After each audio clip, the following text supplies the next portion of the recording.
Wednesday, December 9th, 2020, virtual meeting of our Economic Incentive Board. Due to the Governor Lujan Grisham's order limiting the number of attendees at gatherings, the Economic Incentive Board meeting will not be open to the general public. However, the public is invited to view the meeting on Suddenlink Channel 10 at the City of Clovis website, www.cityofclovis.org, and Facebook at the City of Clovis, New Mexico. And to call in with questions, they may call our phone number at 575-763-9200, which will be shared with the board should there be any questions that the public may have. To start our meeting, if the clerk would please call the order. Mr. Blaschke? Yes, ma'am, I'm here.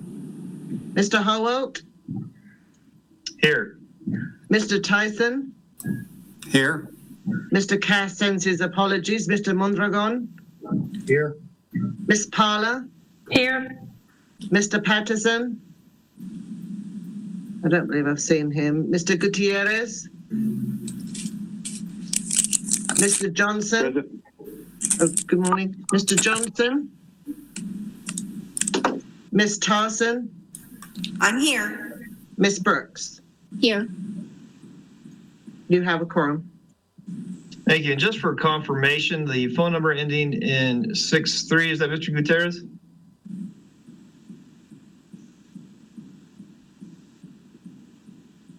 Yes, sir. That's me, Justin.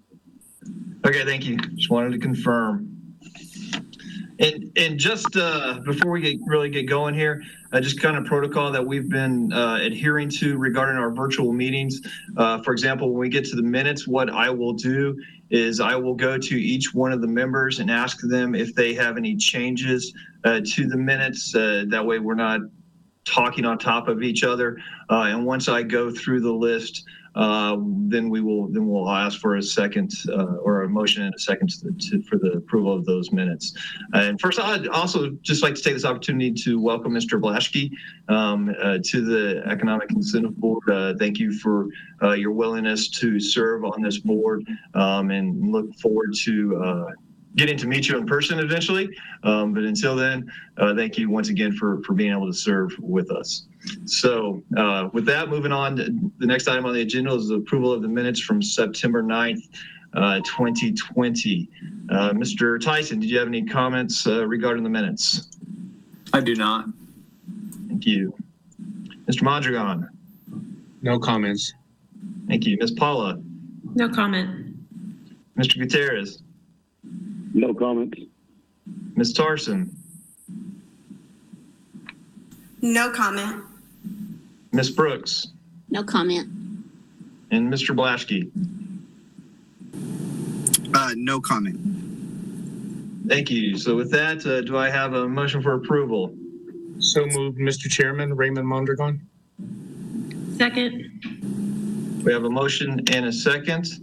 Then I'll just go down the line and ask for a vote. So Mr. Tyson?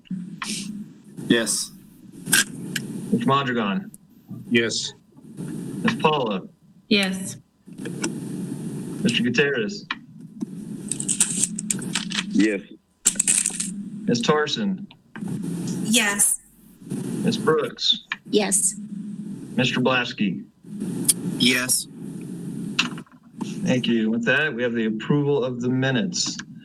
The next item on there is the Economic Development Fund financial report. Let's see here.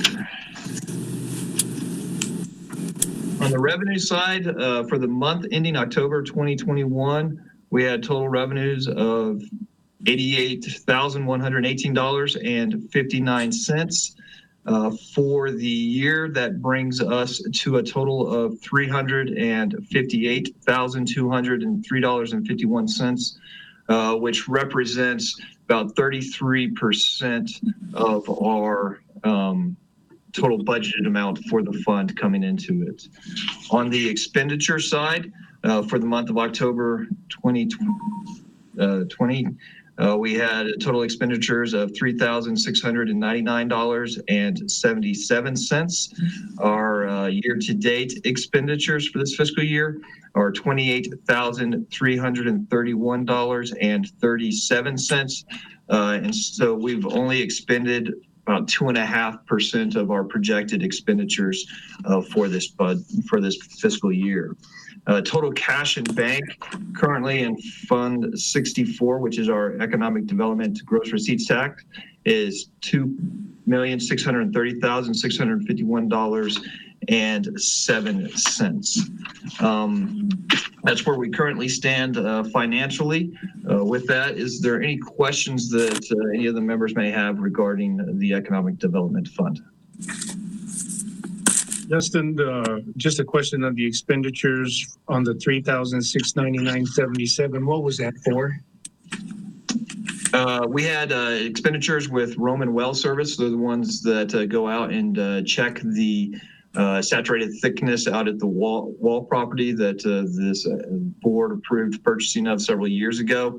And then also we pay our administrative fees for the collection of the gross receipts tax that's owed to the state. For this particular fund, we pay that out of this fund as well. Oh, okay. And that was around $2,400 actually. So that's a majority of the fees. Okay. With that, I move for approval. If nobody has any questions, I'll move for approval of the financial report.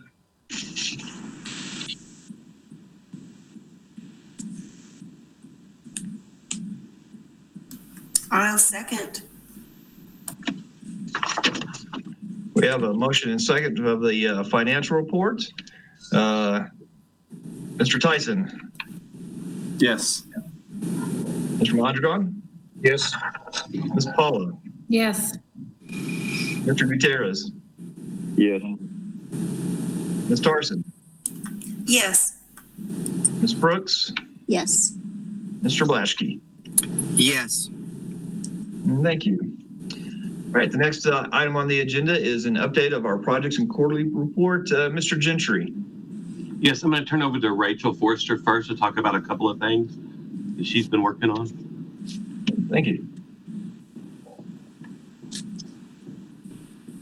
Good morning, everyone. CIDC has been working on an initiative. Some of you probably have already heard it, the Gigabit City Initiative. We've been partnering with Plateau to market Clovis as a location that is appropriate for people and businesses to come here to use the fiber internet capabilities.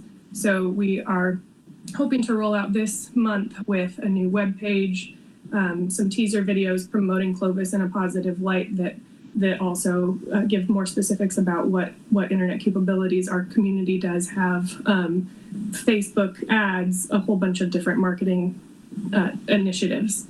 The goal is, especially around this holiday season, to target alumni and other people who might have moved away from this area, and to try to, make it, since Clovis is an attractive place right now, to come back for the rural location, but still with the ability to work for businesses and use the gigabit technology.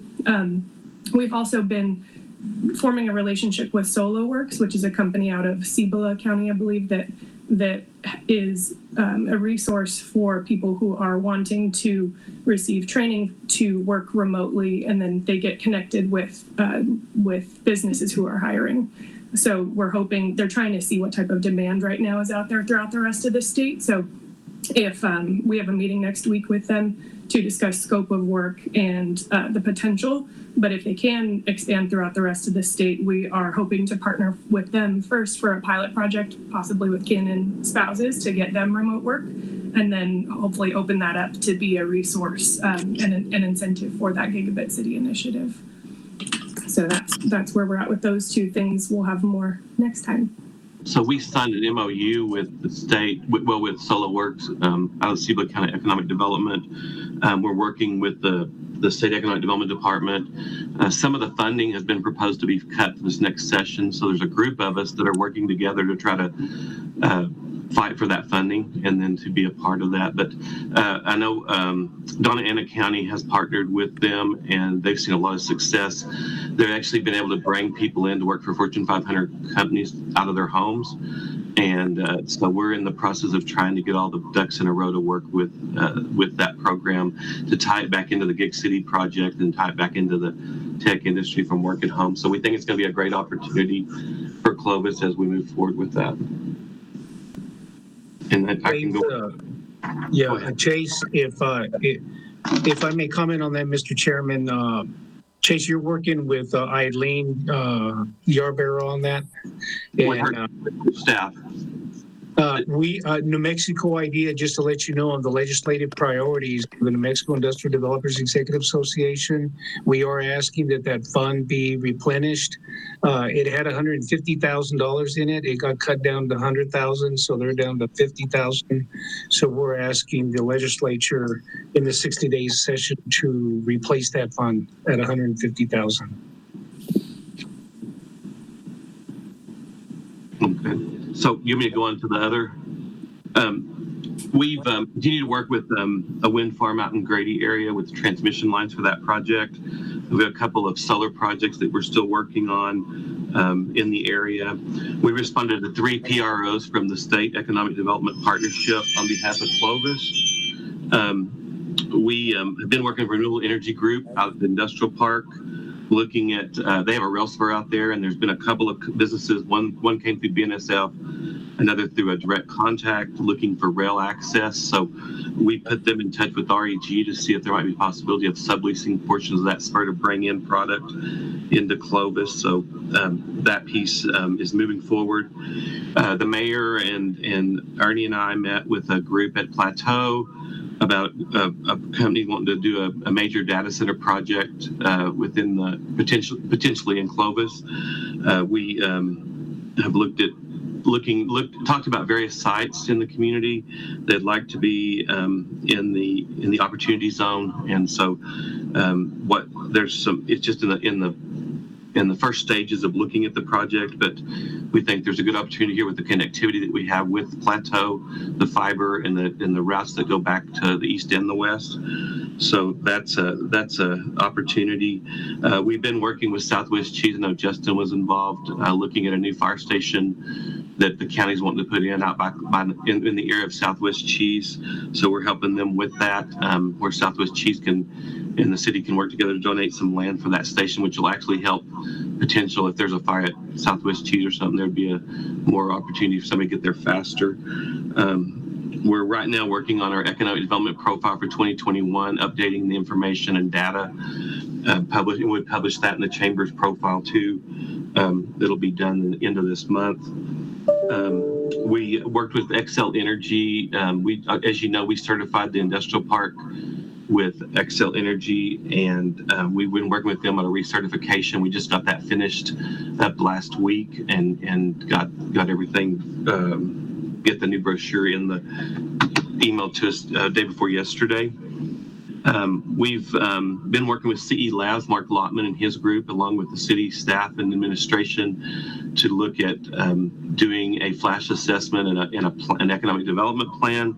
We've got a scope of work that we're reviewing right now, and then we hope to move that forward in January to work with the community to develop an updated economic development plan. We were participating in the New Mexico Partnership site consultant meetings. I think there was 5 or 6 consultants that we got to meet and break out in rooms and talk about our communities.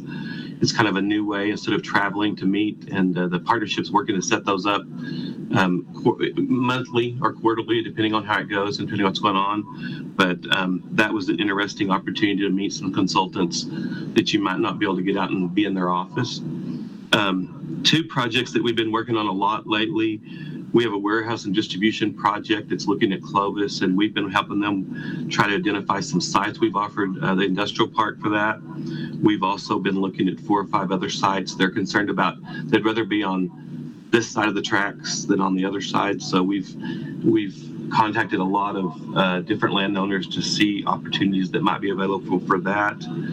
And then we have a production facility project that we're working on that is It's about $1 billion project. We're working on a lot of details right now. We're proposing the industrial park part of the project. They would like to have rail, but they need.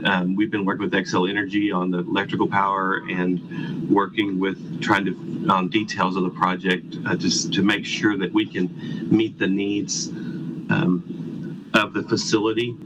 And it's as all these projects are. It's a 22 or 23 operational plan, but it'll take them 18 to 24 months to get the facility built if they choose Clovis. And so we're just trying to work through all those little items that need to be worked through to ensure that we can meet all their needs of what they need. We worked with Ernie and I worked with Southwest Cheese on the health order. As you know, there's with the governor's orders that come out, there's been a lot of shutdowns, and so we had some concerns with our industries, including Southwest Cheese. So we, with ACI, set up a meeting with the governor's staff, the business staff, and talked about ways that maybe you could look at percentage of positives instead of looking at, if you just get 4 that you close down. And I know that was changed in the last health order, where that if they're working with their environmental department and have a good plan together, that they can bypass some of that shutdown process. So we're happy about that. We have been helping the chamber with the CARES Act applications.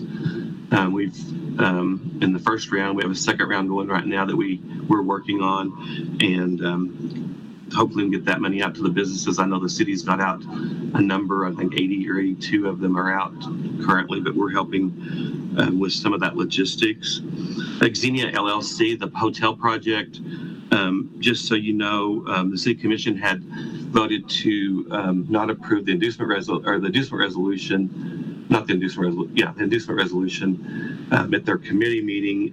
Xenia's came back with an updated plan that they've submitted to us. I'm in the process of processing that, and then we'll move that forward through our process. What they're looking at is maybe a shorter time frame for our industrial revenue bond, and they've also got a letter that they've got signed by all the hotel owners in Clovis, saying that they have no objection to moving forward with Xenia moving forward with that, and it won't interfere with their operation. So that piece will be coming before you guys as we move forward in the near future. And the last thing I had is I wanted to thank Vince Tyson for his service in Clovis and for the Economic Incentive Board. Vince is moving, and he can talk about where he's going but we appreciate all the work that you've done and being involved. And not only on CIDC's board, he represents CIDC on the EIB board, but also in the things he's done in the community as well. Our board has chosen to recommend to have Sandra Taylor Sawyer be the replacement for Vince on this board, so she'll be at the next meeting that we have. And that's all I have. Thank you, Chase, and you jumped in on thanking Vince for his service to this board. I was gonna bring that up, but since you already have, I too would like to take the opportunity to thank you, Vince, for serving on this board throughout the years. Your insight to the industry that you represent, as well as just your general knowledge of business, has been definitely beneficial to this board, and so thank you so much for the years of service that you've provided to this board. So with that, I'll open it up to Mr. Tyson if he has any responses, and then open it up to the floor for any questions that we may have of Chase. Well, thanks, Chase and Justin and everybody. It's a bittersweet decision. I like Clovis. I've enjoyed my time here, but Iowa is calling and an opportunity up there. So I'm going to go work for another telecommunications co-op up there and be the general manager and have an opportunity to influence another area and keep doing what I've always done. So I appreciate getting to know everybody and working with y'all, and both professionally and personally. And it's tough leaving people I've known for a while now, but looking forward to the opportunity as well. So I appreciate it. And Justin, I didn't mention the LEDA thing. retail lead it because I thought the mayor might. I will. I'm going to give the mayor an opportunity. So, absolutely. I left it out on purpose. All right, thank you. I have one quick question for you, Chase. You mentioned the potential company that you're working with out at the industrial park having an operational go date around 2022 or 2023. Do you know a time frame when they're looking to actually make a site selection to start that construction? Well, the biggest issue that we have right now is power. They're a large, and I don't want to get into all the huge details, but they're a huge power user. So we had a meeting last week with Xcel Energy folks and with their folks in Denver to look at how we can supply the power if we can, and how easy it is to make it happen. The second part of this is they're interested in renewable energy power. So we're looking at can we get renewable energy credits through Xcel or some other source, because they have a product they want to be, they're green. But we also, it may end up partnering with whether it be a wind farm or a solar farm to provide part of that power. So there's a lot of pieces in the works on that. We have some existing projects that might be able to be a part of that, or there may be some credits that could be a part of that. So the power, I think, is the biggest piece of it at this moment, along with a few other things, but we're trying to work through that piece, and it takes Xcel's in the process of analyzing that and let us know if and what they can do in that scenario. So underneath that, then, I mean, is the city of Clovis their number one site location right now, or are we competing with other communities? I think we are probably the number one site as long as we can meet the requirements of the project. And those are, there's 3 or 4 major pieces that are moving on that, but the main one is the power. So we've got to get past the power piece of it. And we've looked at not only industrial park, we looked at a couple of other sites. We've identified about four sites, including the industrial park.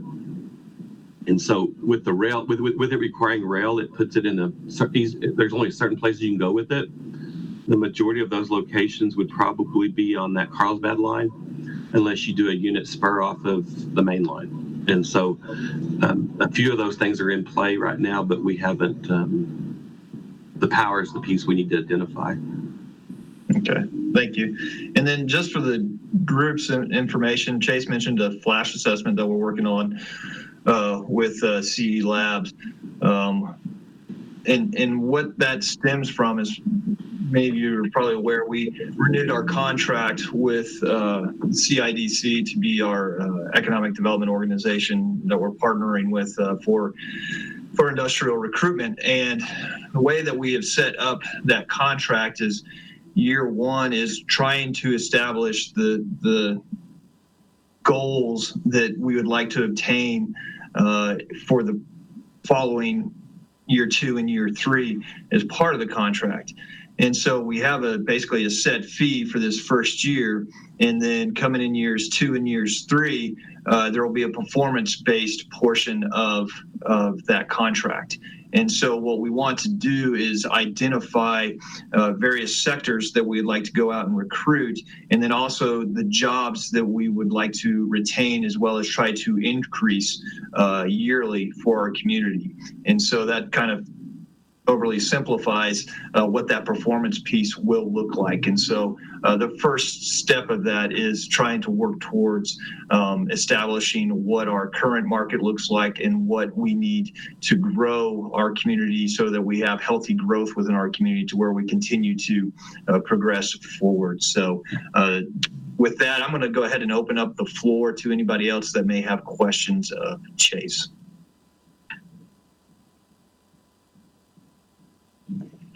All right. Well, seeing none and hearing none, then we'll move on. So it's done for good of the order, but I'm going to go straight to the mayor. Mayor Morris, would you have anything that you'd like to offer to the group? Yeah, thanks, Mr. Howald. Good morning, members of the board. It's great to join you, and if for no other reason, it's great to join you and hear that report from Chase Gentry about all of the exciting things that CIDC is working on, and that all the opportunities that we're getting. So thank you for that report. And I wanted to mention, Mr. Tyson, I'm going to miss you. Thank you for who you've been and what you've meant to the community, and for your service on this board, certainly. And I get the feeling there's no way we could talk you out of leaving, so I won't try to do that at this point. But we will miss you, and thank you for your friendship and your time here in Clovis. I wanted to speak a little bit to the LEDA amendment, which most of you must have heard me or others talking about for several months now. We worked really hard on that, getting that networked around the state. A lot of thanks to Chase and Ernie for networking with the chambers and EDOs around the state to garner support for that. I've been able to network and share the idea with mayors around the state, as well as talk to several legislators. And I just wanted to update you that to the point that we're at now is there is a bill, and it's co-sponsored by Woods, Senator Woods, and Senator Stefanix, who is out of Santa Fe, and so it's a bipartisan co-sponsorship of the amendment. And very simply, what it would do is it would allow communities of any size, municipalities of any size in the state of New Mexico to utilize up to a quarter or 25% of their municipal LEDA to support retail as economic development. So, what that would do is, for us specifically, is that would give us the opportunity to support retail projects for both expansion of existing and also recruitment of new. And I just feel like that's absolutely important at this stage in the game, and in particular, perhaps over the next decade or so, it's going to be crucial that we're able to have as many tools available to us as possible to support and continue to build out our position as a retail hub. And so we just wanted to report on that. And there is talk. There's we have at least one possible and maybe more sponsors on the House side. So it could be that we wind up seeing the bill carried on both sides. And there's just a lot of support for this around the state. So the other thing I wanted to let this group know about is that, as I get my legs under me as mayor, and I'm looking at boards and committees and things like that, I have noticed something about the makeup of this particular board that I'm kind of looking into, and if you look at how, for example, Lodgers Tax Board or Planning and Zoning Commission is set up, it's chaired by a citizen member, and you see commissioners, city commissioners sitting on those boards. And while Mr. Howald is certainly capable and fit for chairing this board, it is a little bit odd that we have one board that is chaired by the city manager. And while again he's capable and an expert in many areas and an asset to this board, he would be available for that as just as a representative of the city. And so I'm not so sure that that it's appropriate from a policy standpoint that we have the city manager chairing this board. So I'm looking into that and thinking about the makeup of this board, and may even want to have the city commission look at that with me in considering maybe changing it. And so I just wanted to make you aware of that, and would be happy to take any input from anyone. But it's my heart's desire as mayor to see citizen members of these boards engaging and conducting the business of these boards and making these recommendations to the city commission. So those are my thoughts on that. I believe I've kind of covered my update. I'd be happy to answer any questions.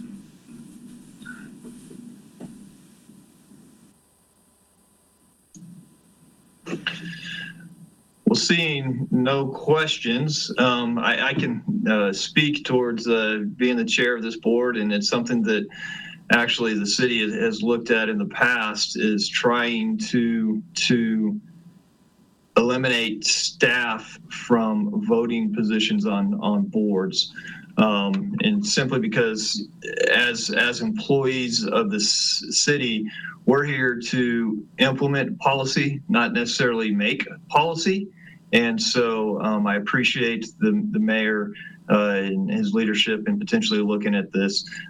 Just for this group's information, this board as well as our finance committee are the only two boards that we have remaining within the city of Clovis that still have staff actively sitting on the board as voting members. And we are looking at our finance committee as well.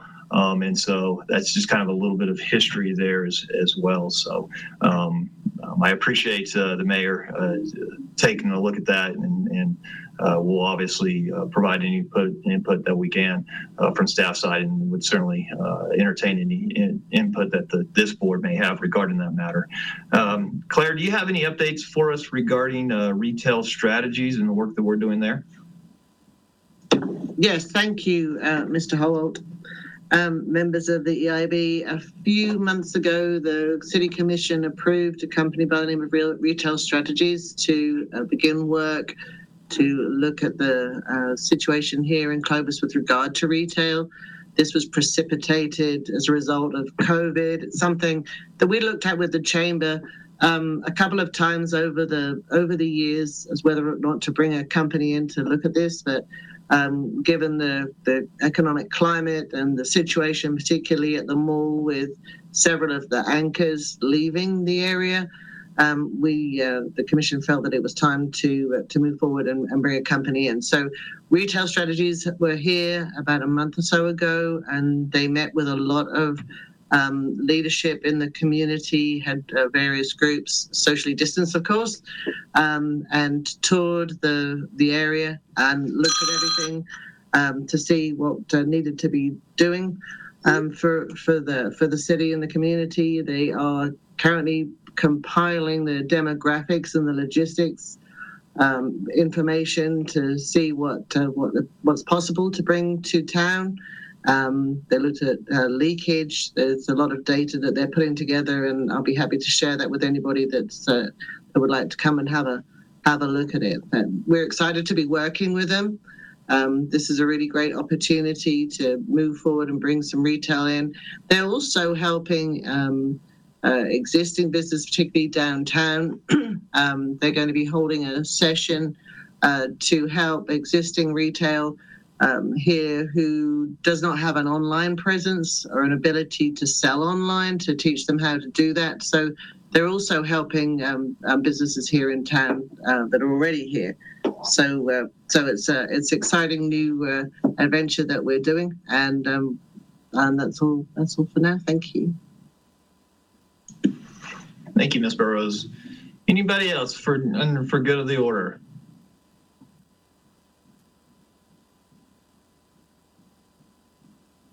Mr. Mondragon, are you raising your hand? Yeah, Justin, just for the good of the order, just wanted to quickly share with the group. Most of you are aware that Eastern Plains Council of Governments took on a local CARES Act contract with the city of Clovis. I am happy to report that we have exhausted those funds. We were giving $70,000 to exhaust, and we received 145 applications. We recommended 104 applications. So this is the breakdown that I'll share with you. 71% of that was rent. 71% was rent. 5% was water. 2% was gas. 17% electric, and 5% childcare that we paid out. So we worked with Justin and Claire and Leanne on that, and want to thank the mayor also and the city commission. And so we have exhausted those funds. The special session approved $15 million, and the Mortgage Finance Authority will be distributing those funds. Just wanted to share that piece with you. Thank you. Mr. Chairman, if I may. Yes, sir. I appreciate Mr. Mondragon bringing that up and making that report. And I wanted to say I failed to mention anything about CARES in my report. And Mr. Mondragon, I just wanted to say thanks to you and your crew over at EPCOG for the work that you did on that and getting that assistance into the hands and homes of Clovis residents. So thank you so much for your professionalism, your efficiency in conducting that work. Thank you for that. I also wanted to mention that Chamber and CIDC have been working so hard.